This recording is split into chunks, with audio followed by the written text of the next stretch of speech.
On the record, it is 3:35 p.m., October 11th, 2005. We are at the Nash, Spindler, Broomstead, and McCracken Law Offices in Manitowoc, Wisconsin, in the matter of Avery versus Manitowoc County, case number 04C986, pending in the United States District Court, the Eastern District of Wisconsin. My name is Barbara Cohen-Joseph. I'm employed by Magnus Script Video Court Reporting, and we're going to be recording the deposition of Sandra Morris. Would you raise your right hand, please, to swear? Do you solemnly swear the testimony you're about to give will be the truth, the whole truth, and nothing but the truth, so help you God? Yes. Thank you. Would counsel please state their appearances for the record? My name is Walter Kelly. I represent Steven Avery. My name is Stephen Glenn. I also represent Mr. Avery. John Meyer on behalf of Sheriff Kucera. Tim Bascom on behalf of Manitowoc County. Amanda Kaiser on behalf of Dennis Vogel and Manitowoc County. Amy Doyle on behalf of Sheriff Kasurik and Manitowoc County. Thank you. We're ready to proceed, Mr. Kelly. Ms. Morris, would you tell me your current address, please? 13003 Jamble Creek Road, Two Rivers. How long have you resided at that address? About 3 years. And before that, where did you reside?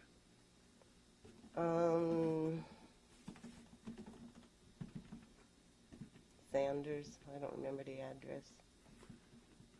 About how long did you reside there? A year. And before that, where did you reside? Out in Kellnersville. Kellnersville? And how long were you in Kellnersville? 10 years.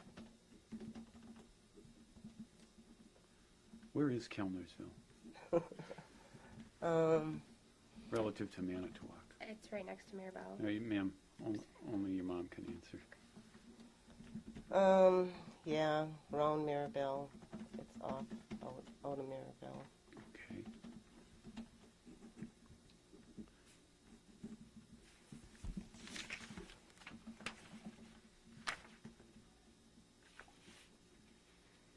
Was there a time when you resided on Melnick Road?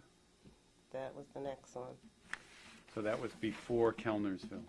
Yes. And for how long did you reside on Melnick Road, roughly?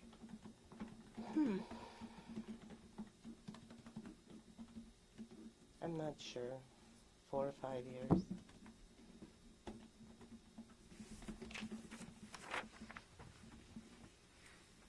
Would you tell me your date of birth and your age, please? 5/24/51. 54. At one time you were married to Bill Morris? Yes. Are you still married? Nope. Were you divorced? Yes. Can you tell me approximately when that occurred? In 89.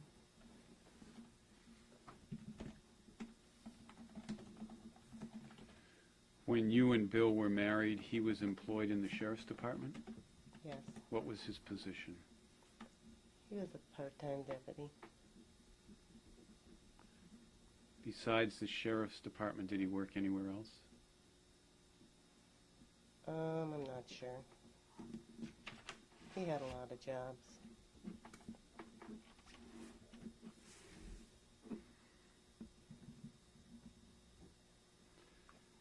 I think you testified just a moment ago that you resided on Melnick Road for about 4 or 5 years. I think so. So that would mean that you resided on Melnick Road, wouldn't it, at the time that Mrs. Bernston was assaulted? Is that correct? Yes. And were you then residing there with Bill Morris? Yes. Did the two of you have any children? 2. Could you tell me their names and ages, please? Michelle. She's married now. You want her last name? Pardon? You want her married name? Sure. Putz. And how old is Michelle? Michelle is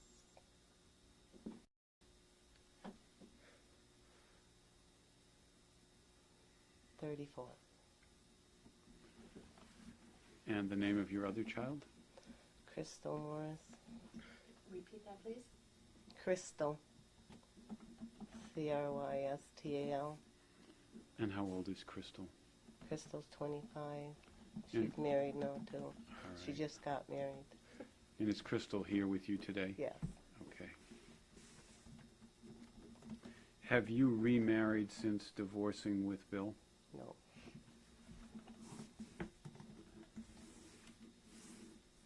What was your maiden name? Mott. Are the Motts related to the Averys? Yes. Would you describe what that relationship is? My father and, well, what would it be? Cousins? My father and his sister married Avery. Would they be cousins? Your father's sister married an Avery. No, my father, yeah, right. Okay. Correct. What's your father's sister's name? Loretta. She's Is- dead. She's deceased? All right. Do you remember what Avery she was married to? Earl, I believe. And was Earl the brother of Alan Avery? The father.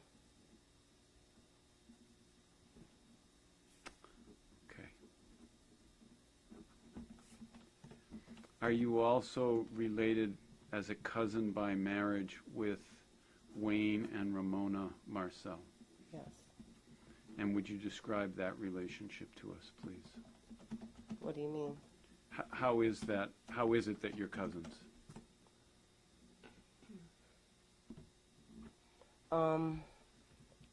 Marcel, another sister of my dad's is married to Marcel. Okay. Was married. In July of 1985, when Mrs. Bernston was assaulted, at that time you were living on Melnick, and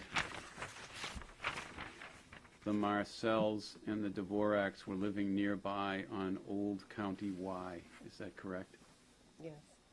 And also living between the Marcells and the Zemans were the Averys, Stephen and Lori. Yes. Is that correct? You have to answer out loud, ma'am. Yes. Okay. Before you testified today, Ramona Marcel was here and testified. And she hand drew a little bit of a map, which is Exhibit 126, to show us in a rough sketch about where people lived in that neighborhood. Do you see that? Mm-hmm. Does that seem about right to you? Yes. Okay.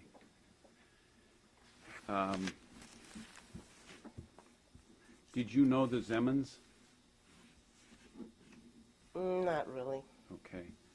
Did you know the Marcells? Yes. And did you know the Dvoraks? Yes. At the time, David Dvorak was employed in the sheriff's department, correct? Yeah. And you knew that? Yeah. And Judy Dvorak was a part-time deputy, and you knew that? Yes. And your husband, Bill Morris, was also a part-time deputy. Yes.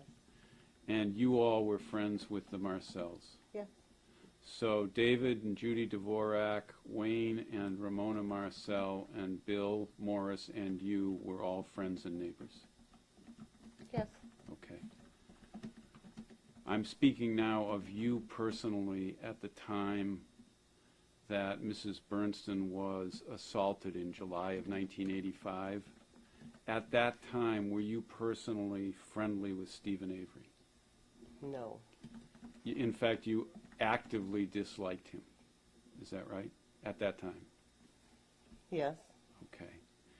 And the dislike that you had for Steven Avery at that time was known to the Marcells. You weren't quiet about it. They knew it. They probably did. They read it in the paper. Okay. I'd Well- like a continuing objection to all the leading questions. Okay. You talked with them about it as well. Not that I know of. All right. Did you have any knowledge at the time about how the Marcells felt about Steven Avery? Not really. When you say not really, tell me what you mean. I didn't talk with them. I didn't know what they felt. At the time, did you know how Judy Dvorak felt about Steven Avery? No, I didn't talk to her much at all. How about your husband? Did your husband talk with Judy Dvorak in connection with his work as a part-time deputy? I don't know. Okay. I didn't really talk about work about the sheriff or, the deputy type work with him. Did you have any knowledge about how the deputies felt towards Steven Avery at the time that Mrs. Bernstein was assaulted? Rejected the form. No. You didn't know about anything about how... What do you mean? Well, did you know about how people in the sheriff's department felt about Steven Avery at the time that Mrs. Bernstein was assaulted? Foreman Foundation. What do you mean felt? What their feelings were?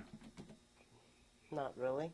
Well, you had had several conversations with many of them about Steven Avery, hadn't you? No. Didn't you make accusations between July and November of 1984 about what you said Steven Avery was doing to you? Oh, yeah. I didn't I told my husband. And you talked to several other members of the sheriff's department as well about that, didn't you? No, Well, not several. let me My ask, husband might have. let me ask you directly then.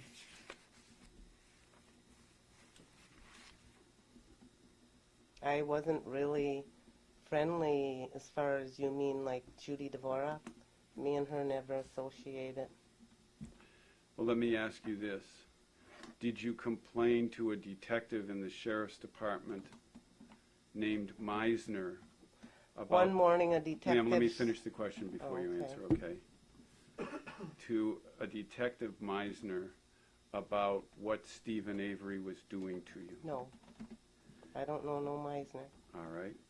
Did you speak with a detective Jadowski about what Steven Avery was doing to you? I don't remember those two names, but two detectives did show up one morning in my yard and asked to ride with me to work. Did you speak? I didn't know them. Did you speak with a Leroy Bielke about what you said Steven Avery was doing to you? I don't remember him neither. Okay.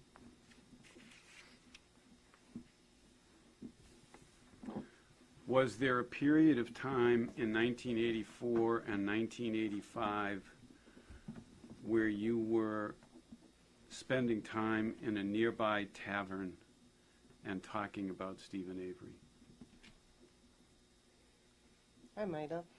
What was the name of that tavern? I don't know. Was there a woman? I goes to several. I Pardon? might have went to several taverns. Were you going to several taverns at the time? I don't know.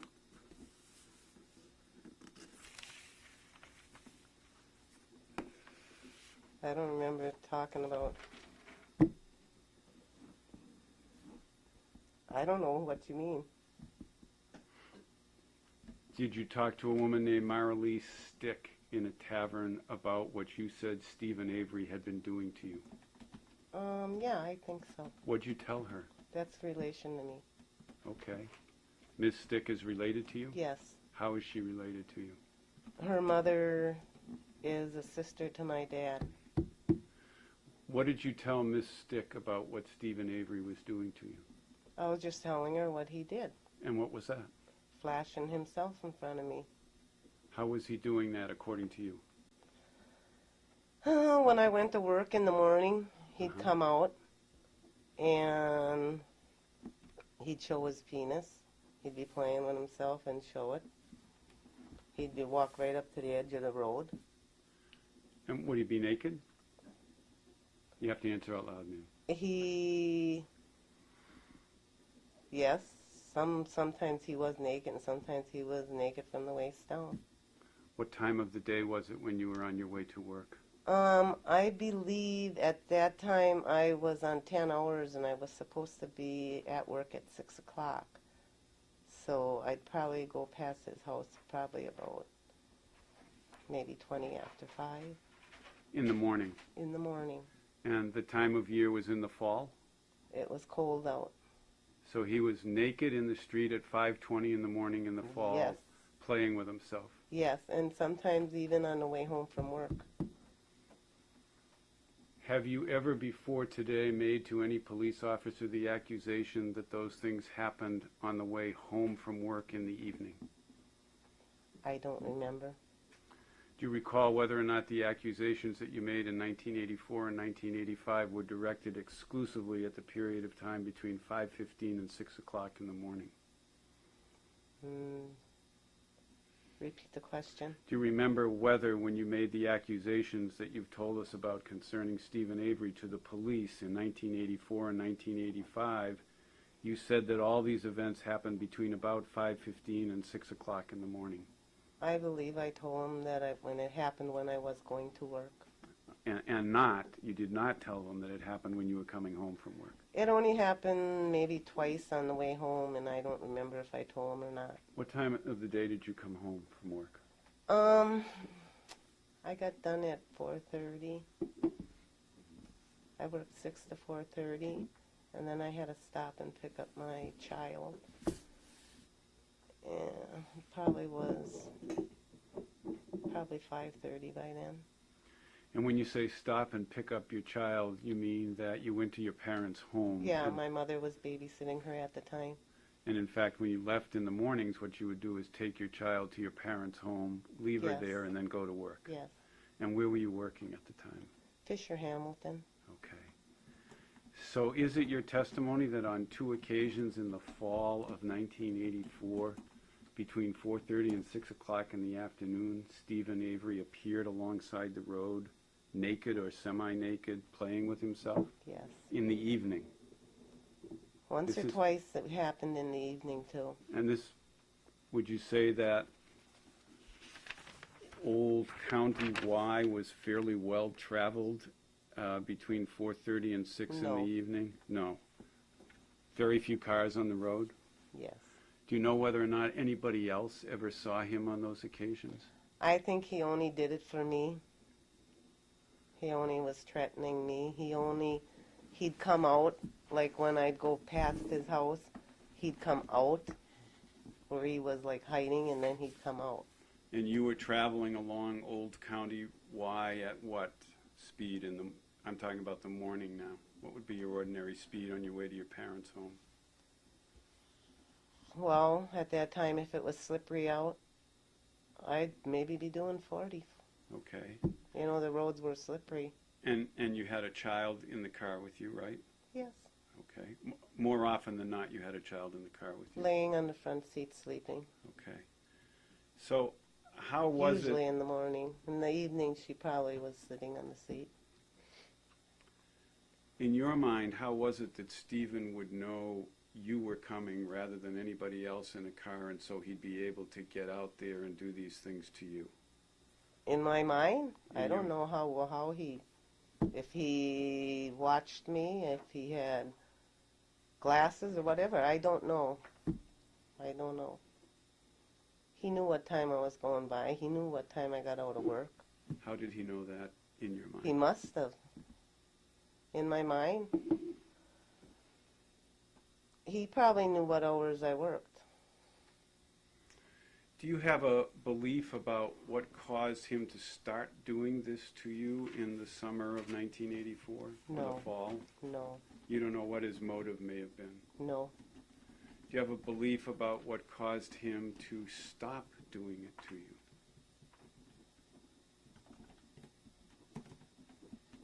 He stopped when he got picked up after he ran me off the road and threatened me with a shotgun.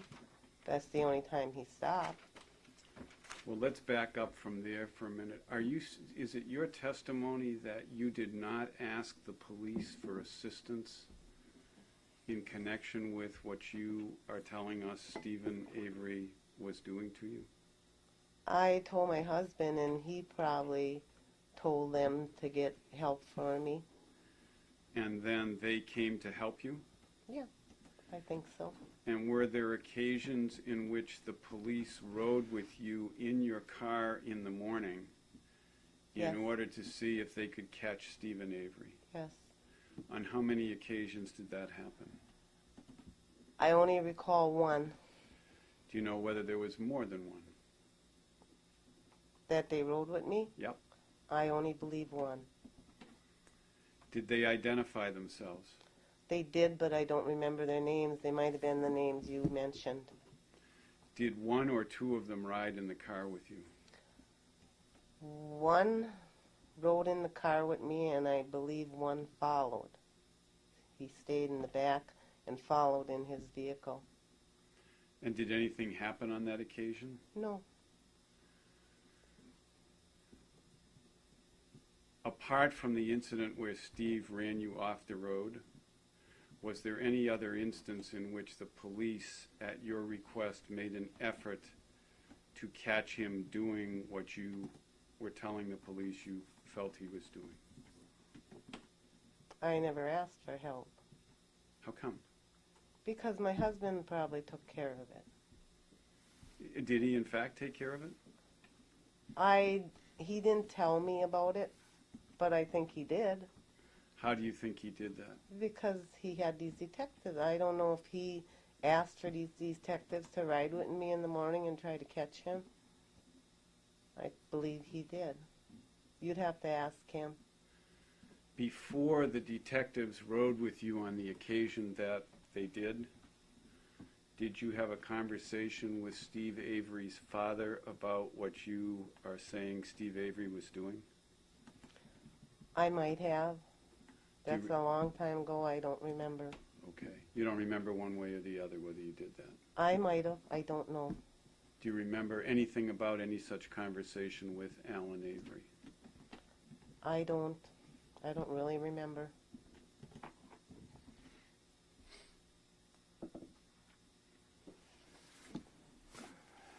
Do you remember when you spoke with Marilee Stick about what Steve was doing to you? Was there anyone else present?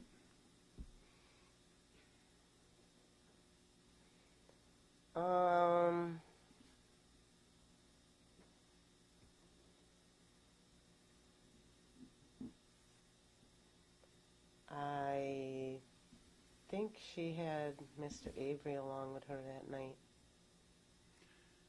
Anybody else you remember being present? No. Were you in a tavern? Yes. Were you drinking? Yes. If Were- I'm usually in a tavern, I usually have a couple beers. Were you laughing about what you were saying Stephen was doing to you? I might have. At first I thought it was just funny. Were you making fun of Stephen? No. Why did you think it was just funny at first?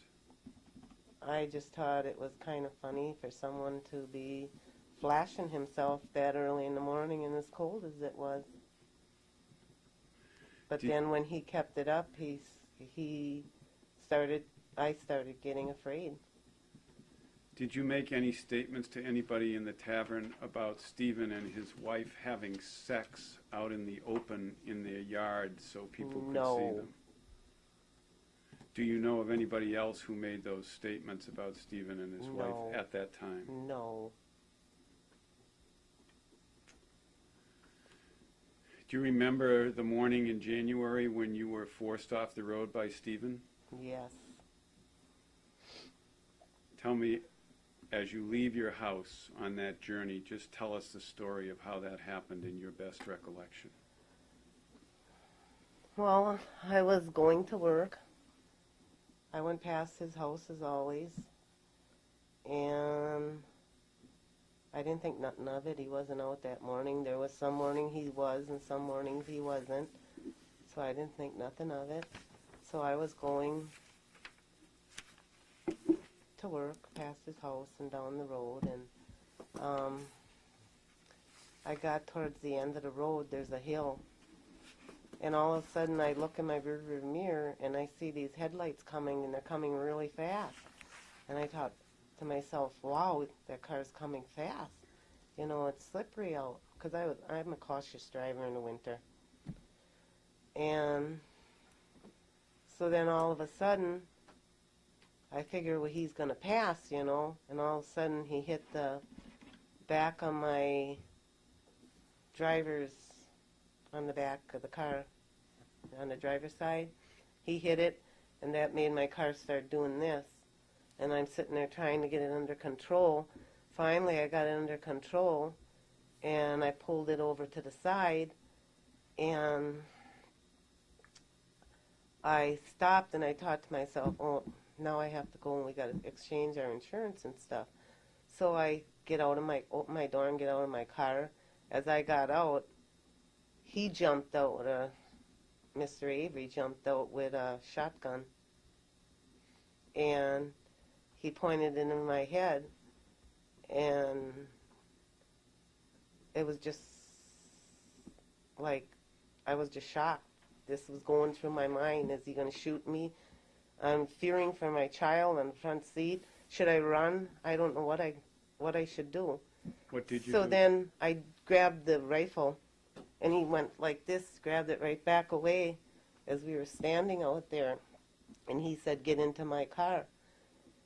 And I says, no. And he says, I told you to get into my car, shut yours off and get into mine now. And I says, no. And he says, and he pointed the gun at me, and, you know, he was pointing it at me all the while. And he says, get into my car. And I says, no, and I begged and pleaded, and I says, I have my child on the seat, front seat. I says, I'm not going to leave her here to freeze to death. I didn't know. I hesitated. I didn't want to tell him I had her there. But finally I did say she was there.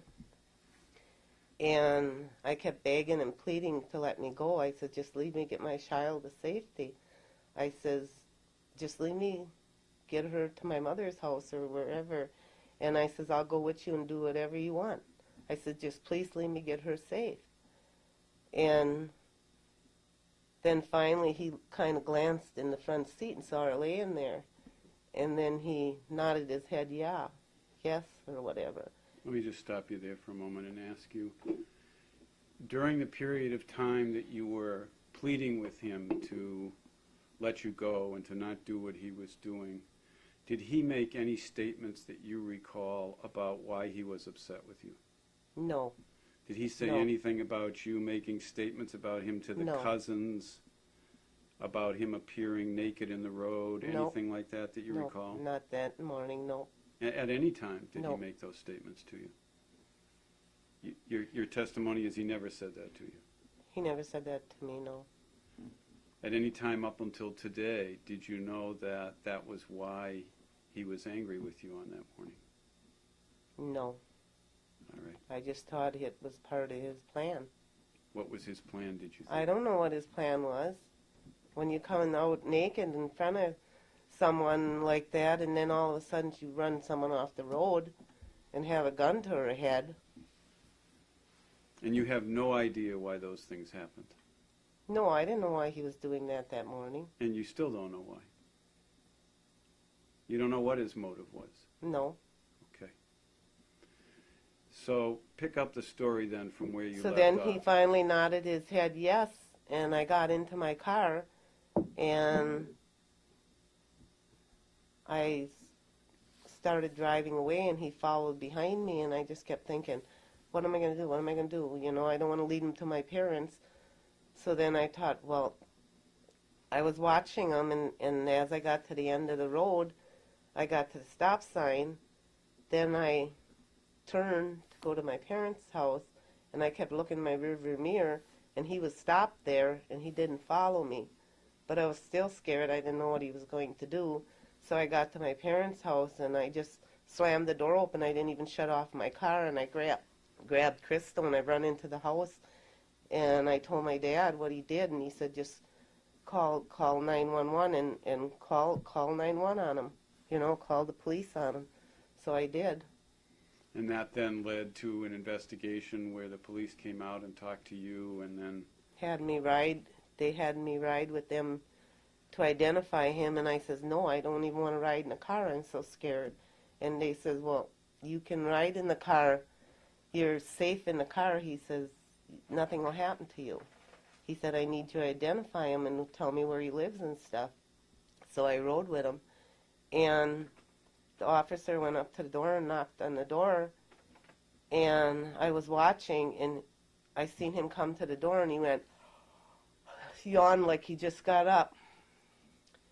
And he says, I don't know what they said to him, but I'm assuming they asked if he was out. And I saw the officer go and feel his car, the hood, and it was warm. And he claimed he wasn't out. so let me make sure I understand. You went with, was it one police officer or two? I rode with one, but let me finish the question, because of the way we do this. Is I need to finish the question before you answer. Go ahead. Did you ride with one police officer or two from your parents' home to the Avery home? I was shook up, but I'm almost sure I rode in the front seat with one, and another one followed, or I know there was other officers there Other officers where? by his house. When I don't you, know if they when all you met. got there? When Yeah, you got there? yes. All right. And you stayed in the car, Yes, and you watched what happened when the police went to the door. yes. Is it your testimony that when the police went to the door, Steven came and answered the door and yawned? That's what I seen. Okay. Are you sure it wasn't his wife who answered the door? I saw him yawn. If Okay. he says it's his wife, then he's lying. Okay, so you're sure it was him? I saw him yawn. Listen to the question. You're sure it was him who answered the door and not his wife? I don't, maybe she answered the door and then he came after her, but I know he was there at the door and I saw him yawn. Okay. So you don't know who actually answered the door when No. the police went to the door? You I assume it was him, Okay. Well, but maybe they both were there at the door. Okay, I was in the car. all right. And then, did the police then enter the house? No, I didn't see no police officer enter the house then. What did they do? What did the officer at the door I do? saw the officers talk with him, and then I believe they asked him to come outside, and they went over and checked his car. Okay. And after that, what did they do? And after that, I was sitting in the car yet. I think they talked with him, and I think they arrested him. And then the officer took me back. At any point in time up to when Steven was arrested, did the officers take any written statement from you? Yes, they were taking no, not after. Okay, I'll ask the question again. Okay. Up to the point in time on that morning when they arrested Steven Avery, had any officer taken a written statement from you? A written. I wrote. Or the officer wrote and asked you to sign? I don't recall. They might have. All right. I was so shook up that morning. You don't know what it is to have a gun pointed to your head. After that, after Steven was arrested, did any officer take any I remember. written statement from you? I don't know. I don't recall. I was shook up. But I do remember that the policeman did talk to me. I think he did take a statement because I remember he had me stand by my car and he took a picture of where Avery hit my car. And I was standing and pointing. At any time up to when Steven Avery was arrested, did your husband come to the scene? No, my husband was at work. I believe. And I didn't get a hold of him right away. All right, I think I got a hold of him after it all went down. okay. And after you got a hold of your husband, did you tell him what had happened that morning? Yes. And at any time after Steven Avery was arrested, did you talk to the Marcells at any point in time? After? After Steven Avery was arrested, listen to the question. After Steven Avery was arrested, Yes. at any point in time did you tell either Mr. Marcel or Mrs. Marcel what had happened that morning? I might have. All I right. don't recall. All That's right. a long time ago. At any, I mean, if I did run into them and they did ask, I did tell them. all right. At any time after Steven Avery was arrested, did you tell either David Dvorak or Judy Dvorak what had happened to you that morning? I don't remember talking to Judy or Dave. All right.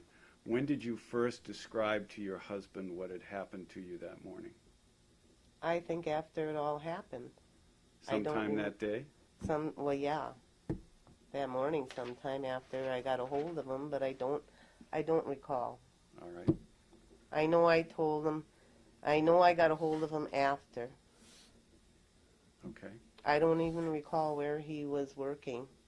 He was working part-time as a deputy, but he probably had a different job too, because he went through several jobs. He was where he didn't hold a job, so he had lots of jobs, so I don't recall.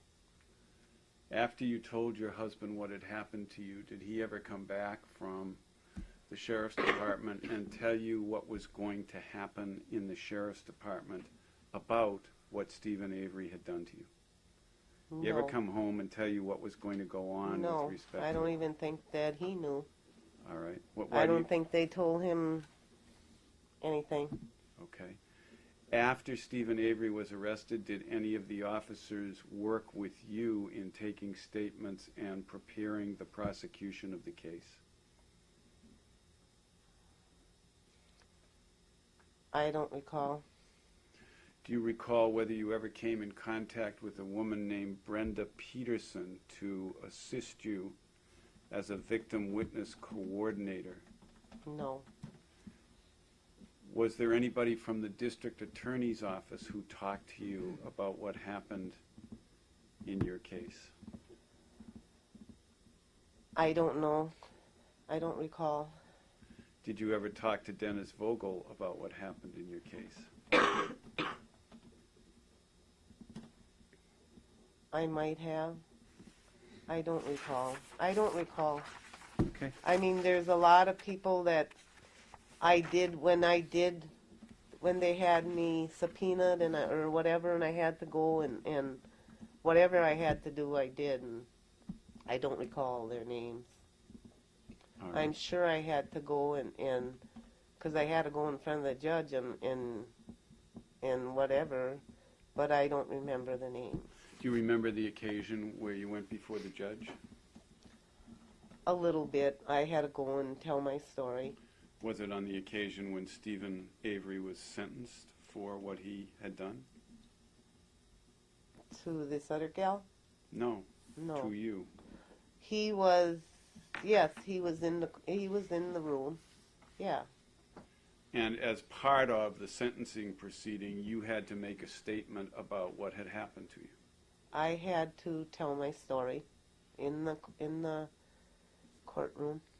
And on And the they did record it or whatever they do. all right. And do you remember whether on that occasion the judge imposed a sentence on Steven Avery for what he had done? No, You don't remember one way or the other? I don't think he did. Okay. At some point in time he did. I think he did after After what, ma'am? I think he added 3 years on after he got accused of this other gal rape or whatever he got Okay. accused of. I understand. Let me ask you.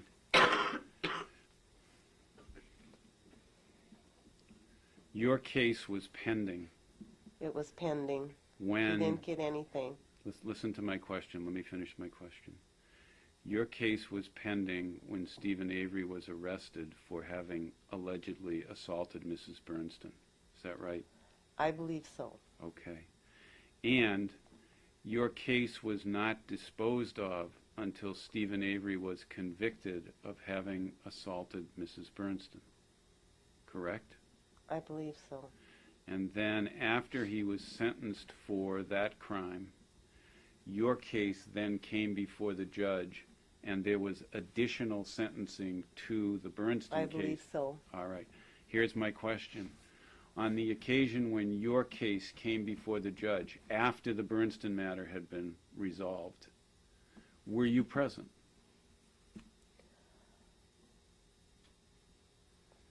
I don't remember. No, I didn't. I wasn't allowed to be in the courtroom at all when that other case was in No, there. that's not what I'm asking.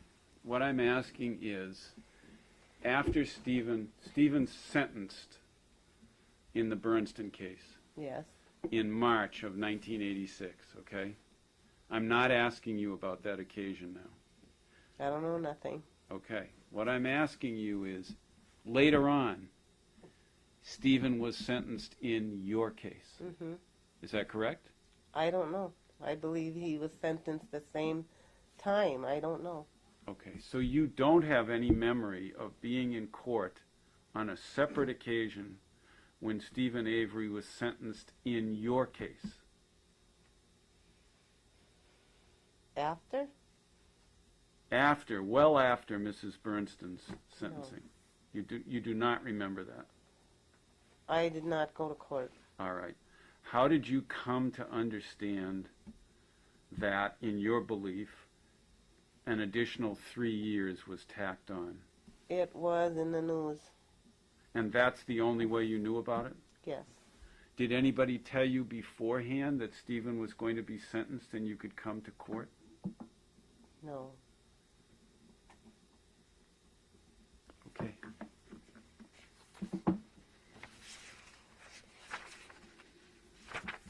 Would you mark this, please? I think it's 130. Let me just check. Okay. Ma'am, I'm going to show you an exhibit that's been marked, in this case, Exhibit 130. And it's a report about Steven Avery indecent exposure. It involves you, and I'm going to ask you to take your time and read this. It'll take you a little bit, and then I may ask you some questions about it.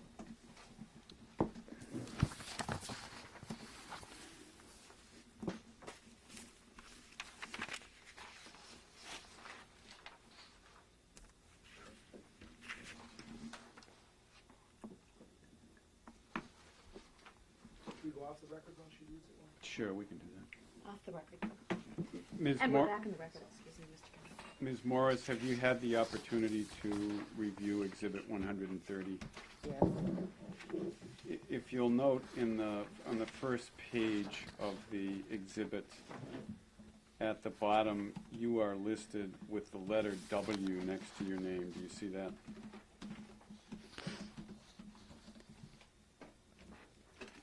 No. You need to flip back a page to the first page. Oh, this one? Yeah, see the Yes. box down at Yes. the bottom? You're listed with W next to your name. Yes. You see that? Okay. And in the upper right-hand corner, it indicates detectives who are assigned to the case. Do you see that? Mm-hmm. It says Lieutenant Bielski, Jadowski, and Meisner. Do you see those names? Yes.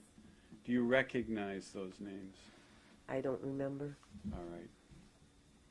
And then under 21, below the names, it indicates that there was a complaint received by phone. Number 3 is circled. Do you see that? Yes. Okay. If you go over to the second page,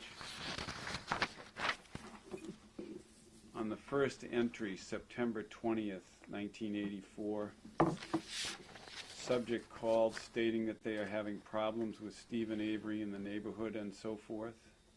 Do you see that? Yes. Are you the one who made that call? I believe I did call. All right. Like I said, it's been a lot of years, and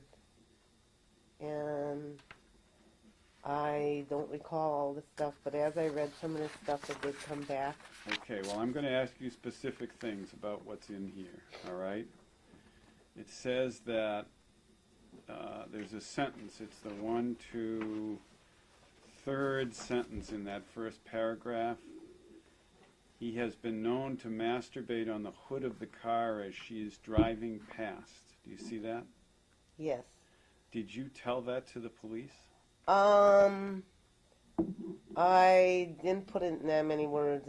He didn't masturbate on the hood of my car, but he did come out in front of my car and he was doing his thing.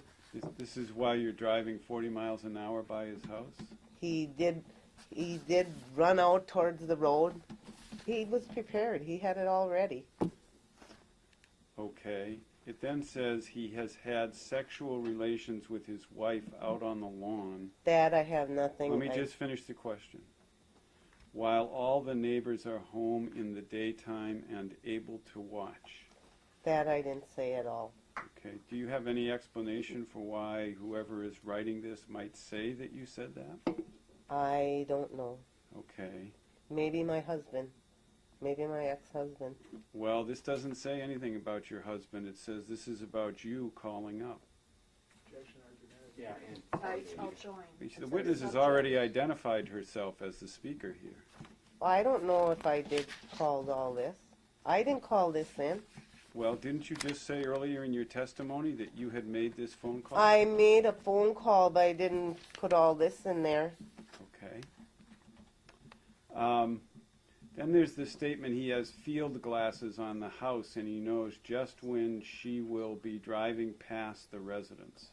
I made that statement. Maybe he might have field glasses, so he knows exactly when I'm coming. I was going to say, did you ever see him with field glasses? I don't recall. He might have had them. How do you know that? He goes right in front of my headlights. He comes right out to the edge of the road. So it was your suspicion that he had field glasses. Is that correct? Yes. All right. It says the female in question that he is exposing himself to is Mrs. William Morris. Do you see that? Yes. Do you have the belief that your husband supplied some of the information that's in this paragraph? foundation. How could you possibly know? Well, maybe he told her. Do you have the belief that He your didn't husband... tell me. He didn't tell me nothing. Do you have the belief that your husband supplied some of the information that's in this paragraph? I don't have to tell you what my beliefs are. Okay. Then the writer of this entry says that he feels that if perhaps your husband were spoken to, he could confirm this report. Do you see that? But I feel that perhaps if Bill Morris were spoken to, he could confirm this report. You see that? Yes.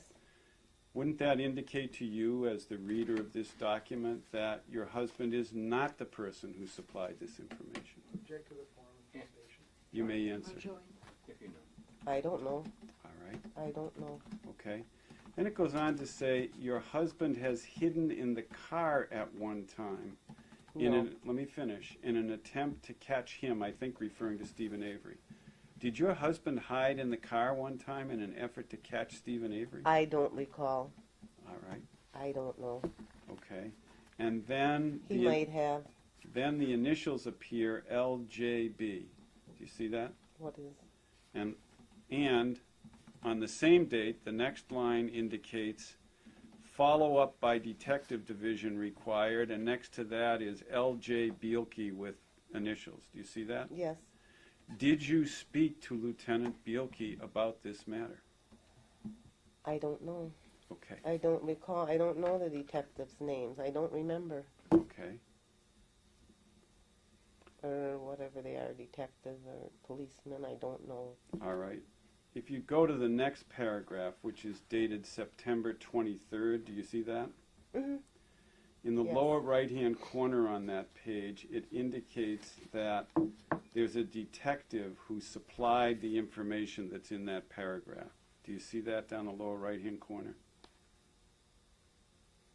Detective L. Jadowski with initials. This, you mean way down here? Yes. Yes. Okay.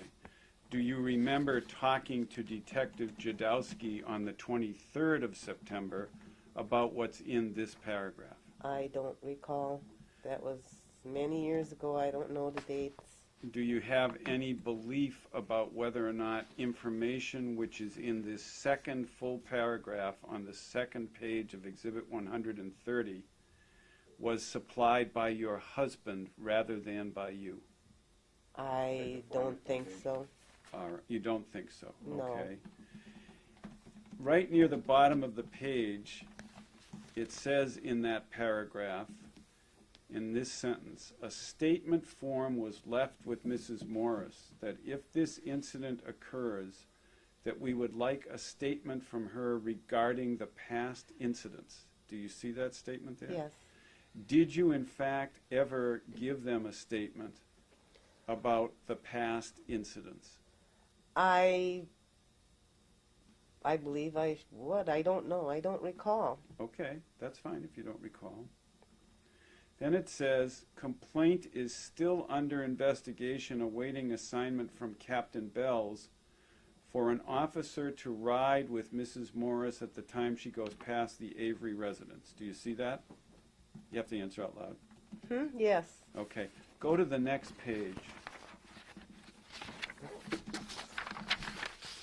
Would you agree with me that this page reports that there are 2 times, December 3rd and December 4th, when a detective rode with you in an effort to catch Steven Avery?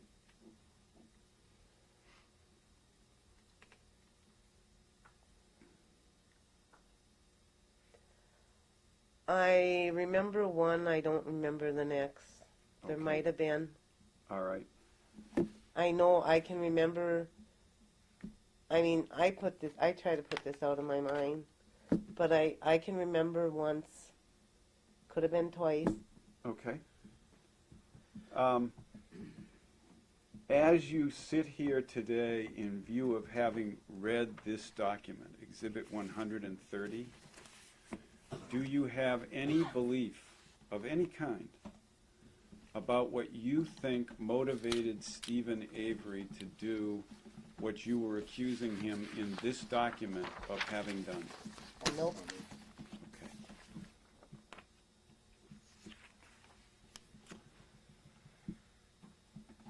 Did you and your husband at a time prior to July of 1984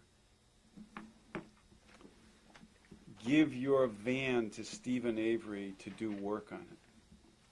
I have no idea. Do you have any recollection of a dispute between you and your husband on the one hand and Steven Avery on the other hand about, let me finish, about work that was to be done by Steven Avery on your van? No. Are you denying it, or are you just saying you don't remember? I don't remember and I don't recall. I have nothing to do with work on a van. Did you No. did you and your husband own a van at the time in 1984? I don't remember. I never drove a van.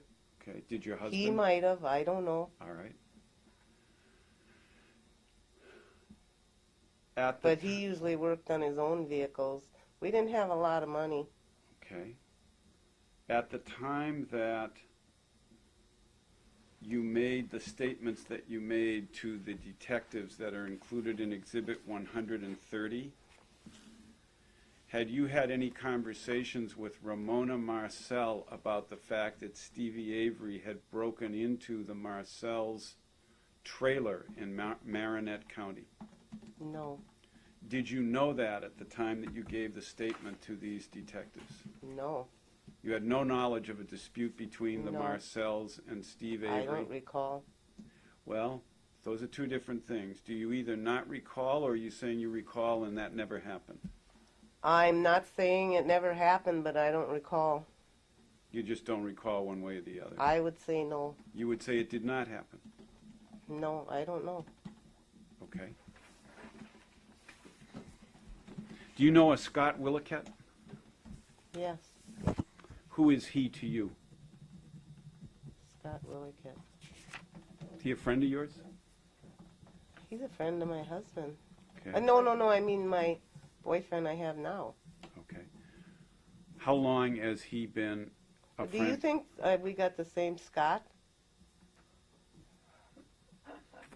Why don't you tell me about the one you're thinking of? This one that I'm thinking of has nothing to do with my case or nothing. He don't know. He's just a friend of my boyfriend. Okay. How long have you known him? Maybe a year. Oh, okay. No, we're not talking about the same person. I'm asking you about a Scott Willicat who was a friend of yours in 1985 at the time that Steve Avery was accused of having sexually assaulted Mrs. Bernstein. I don't recall him. Do you remember any discussions with anybody at the time that Steve Avery was accused of having assaulted Mrs. Bernstein about Steve Avery's alibi defense? No. You know that you knew. I had nothing to do with that case. They shut me out. Who's they? Everybody. I mean the officers and stuff. All I did was arrested, and they brought me in, and they set me outside the courtroom in case they needed me. In Steve Avery's case? Yeah. Okay. What did they tell you they might need you for? To tell my story. About what happened in your case? My case. Okay. And you don't have any recollection of any conversation between you and Scott Willicat about Steve Avery's alibi defense? Don't know Scott Willicat. Okay.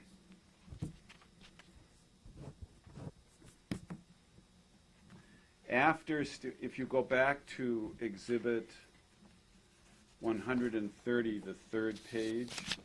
Excuse me, I have a cold. Sure.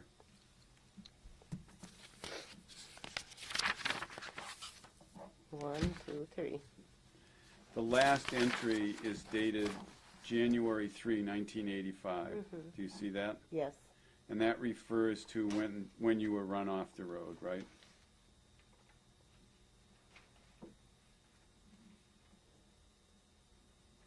Mm-hmm. Okay. After that date, after that day, at any time, did you go to the district attorney and ask him to withdraw the charges against Steven Avery? No. You deny that you ever did that? No. No, you never did it? No. Okay. I don't think I did. I didn't. After that date, January 3rd, 1985, did you at any time talk to Steven Avery's parents about the fact that you did not want to pursue the charges? No. You deny ever having that conversation? Yeah. Yes, I think. I don't remember. I don't recall. I don't think I did. Well, I wanted him in jail because, like I say, if you had a shotgun to your head, you wouldn't want the guy around neither. I want to make sure that you're denying having spoken to Mr. and Mrs. Avery. Let me finish. About wanting to withdraw the charges against Steven. I did not talk to them about withdrawing him. Then I want to make sure the same thing with respect to the district attorney. Did you go to see the district attorney after January 3rd of 1985 to ask that the charges against Steven be withdrawn? Absolutely not. Okay.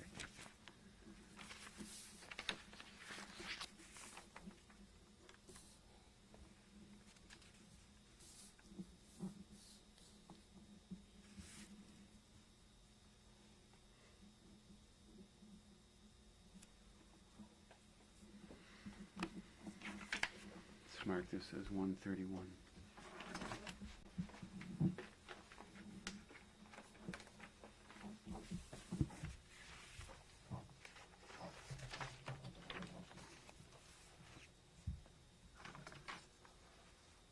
Ms. Morris, I'm going to show you what's been marked as Exhibit 131, which is dated January 3rd, and ask you to take a moment and examine that, and then I'm going to ask you some questions about it. Can we go off the record? Off the record.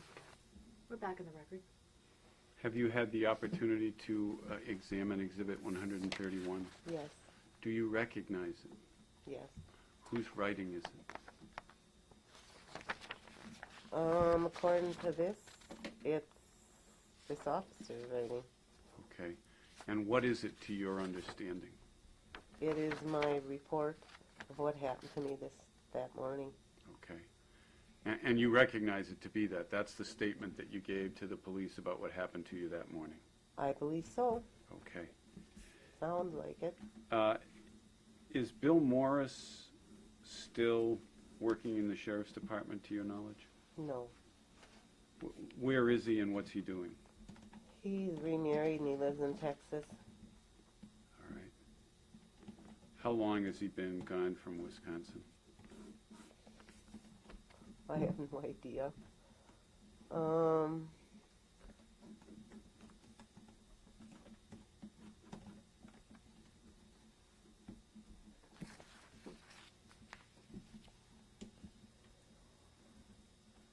3 years? Is that close? 3? More? Answered. Sure. It was 7 years. See, they know better than I do. It's their dad. Okay. Are you working presently? Yes. What's your job? Fisher Hamilton's I work at. What do you do there? I'm a special assembler.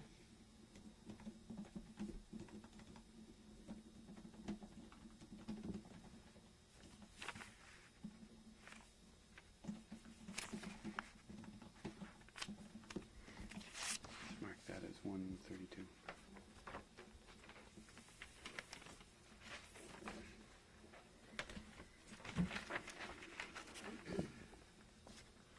I want to show you what's been marked as Exhibit 132. Ms. Morris asked you if you received a subpoena to appear here today.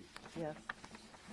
And that subpoena requested that you produce certain records if you have them. You see that? No. No, you don't see it?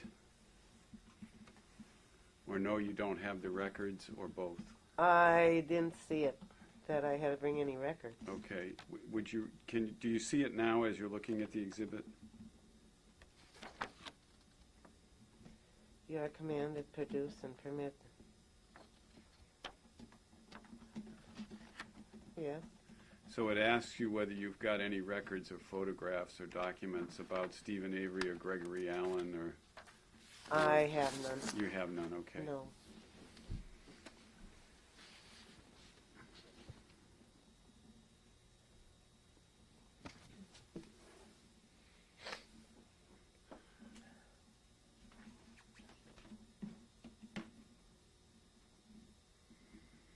Did Ramona Marcel ever talk with you about Judy Dvorak coming to her house on the night that Steven Avery was arrested?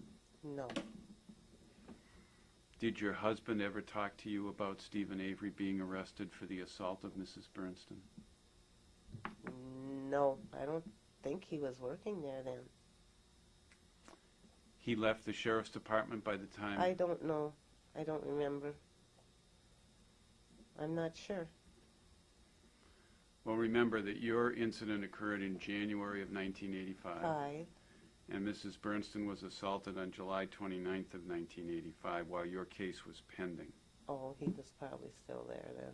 Okay, and what I'm asking you is whether, after he found out from you what happened to you and after he went to work, did he ever come back and tell you anything about Steven Avery and the Bernston case? No. I don't think they let him even get involved in it. And I don't think he had the right. I don't think so. I think he Okay, knew as much as I did.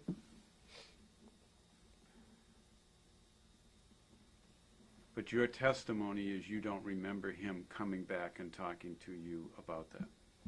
He didn't. You're saying he did. You remember, and he did not talk to you about that. He did not talk to me. Okay. How did you know to go to court? I was subpoenaed. When Steven Avery's case was being heard. I was subpoenaed. By whom? I don't recall. Did anybody talk to you about what you might be expected to testify to? When I got there, yes. Who spoke with you? I don't recall. Was it Dennis Vogel? I think so. Okay. Prior to having been subpoenaed to come to the Avery trial, had anybody from the district attorney's office, including Dennis Vogel, spoken to you about the fact that you might be called to testify at the Steven Avery trial? No. That's all I have. I just have a few questions for you, ma'am. Off the record, come on, please. Back on the record. Ma'am, before you came down here this afternoon for your deposition, we had the opportunity to speak out in the lobby. Do you recall that? Yes. And you expressed at that time some fear about coming down here to have your deposition taken. You remember that? Yes. Why were you fearful about coming down here to have your deposition taken? I just don't want to be around Mr. Avery. It Yeah. brings back memories. Okay. Am I correct then that you, in my question, I guess I made the assumption that you were fearful about coming down here. Is that true? Yes. You are fearful? Yes. Okay. And you would have preferred not to come down here to provide this testimony if you had a choice? Yes. I have nothing else. I don't have anything. I just have a few. You talked about being in a bar. Oh, I'm sorry.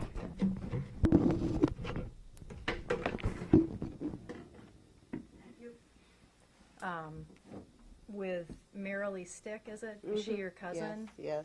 And you answered some questions about some statements you made about the things that Steven Avery was reported as doing to you? Yes. And am I correct, your testimony is Mr. Avery was present when you were talking to Marilee Stick? I believe so. At one time, I think he was with her, and I know I saw him, and at this time, that's when he was flashing. I think it was right at the beginning, and I looked at him and I said, because he's my cousin, you know, and I looked at him and I says, why are you doing this? And he looked right at me and he says, oh, you like it. That was going to be my next question. Did he respond to your statements? Yes? Yes. Now I'm going to skip ahead. This has nothing to do with that line of questioning. Were you aware then, I take it, at the time of the trial of Mrs. Bernstein's matter, you were aware of the general nature of her case?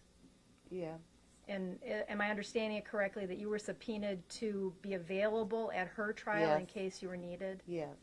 Were you aware generally of the accusations against Mr. Avery in that case? Just what I read, yes. And at that time, did you believe that that was something he was capable of doing? Yes. Can you tell us why? Well, I mean, he ran me off the road and put a shotgun to my head, and I believe he could do that to someone else, you know. So it's like, I didn't want him around. Let him go to prison. I mean, if he did that to her, he didn't belong here. I don't have anything further. I have no questions. Let's follow up a little bit on that, ma'am.